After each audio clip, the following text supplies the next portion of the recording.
So this learning module is going to talk about the integument.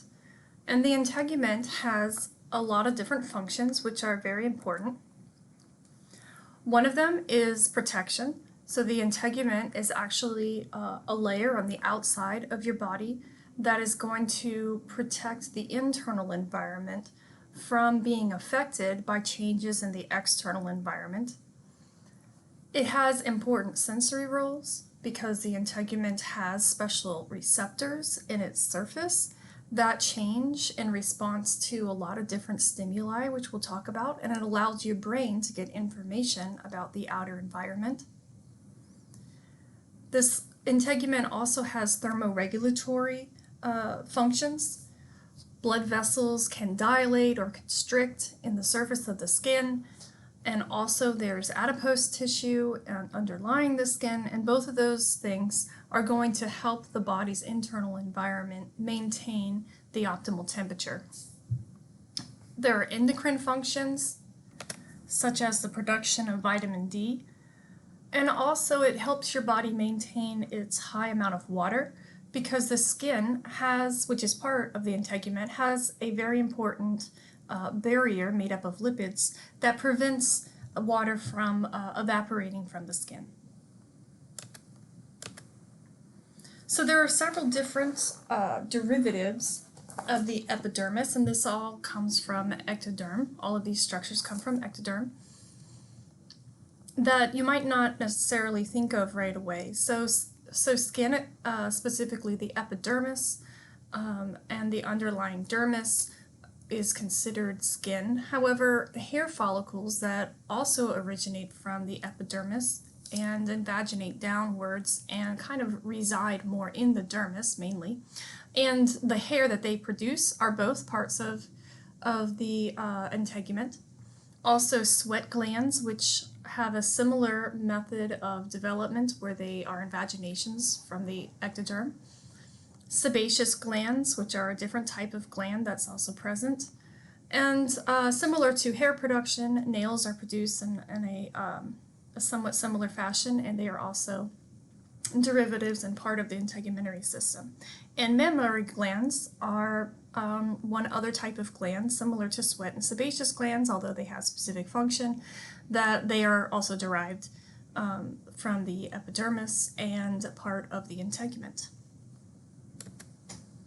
Alright, so we're going to mainly be talking about a few different functional layers of the skin and its underlying layer, which is joined together in its overall function. The most superficial layer is called the epidermis. So the epidermis of the skin, you can see in this histology picture, is the darker purple layer that's very superficial, and you can see the white space above means that's the surface of the body. And this layer is going to be the layer that's the epithelial layer in the integument. And so when you're talking about the different parts of skin, only the epidermis layer is the epithelial layer. The difference between the two major types of skin is actually the thickness of this epidermal layer. That's the epithelium. And so what you can see here on the right is thick skin, where this entire dark purplish region all the way up to the end of this lighter region, this entire thickness is the epidermis, which is epithelium. On the left-hand side, the epidermis is from this area here all the way to the surface. And so you can see, even though they're at similar magnifications, actually even the one on the right is at slightly lower magnifications if you look at the fibers in the underlying dermis, this picture here is showing very, very thick epidermal layer. And so this is called thick skin, and it only happens in the palms of the hand and the soles of the feet. Whereas thin skin, depicted here in the picture at the left, happens everywhere else on the body that we have skin. And so what makes those two layers different is the actually thickness of the epidermis. There's also an additional layer that's described in thick skin, which we'll talk about when we break down the layers of the epidermis. Underneath the epithelial layer that's called the epidermis is the supporting connective tissue layer that's called the dermis. And so when you look at this low power image, you can see that it's a lighter in staining than the epidermis is. And when you look up closer, you'll see that it's less cellular and it has a lot more fibers in it. And so the dermis is not epithelium. It's supporting connective tissue, and you also will find a lot of blood vessels in this layer and other structures which we'll go over. Deep to the dermis is the hypodermis, which is also called subcutaneous tissue, which is also sometimes called superficial fascia.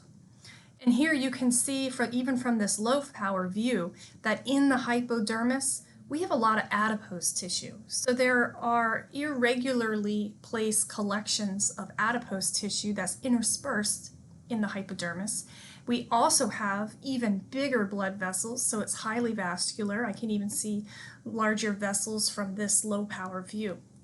And so the hypodermis is also mostly made of connective tissue, but it's not considered the formal layer of the skin. It's considered a supporting layer that's beneath the skin of connective tissue. Skin, when proper, or when you're formally talking about skin, you're usually referring to just the dermis and the epidermis together. Okay, so that's the end of this little movie. Let me give you a couple questions and then we'll continue on.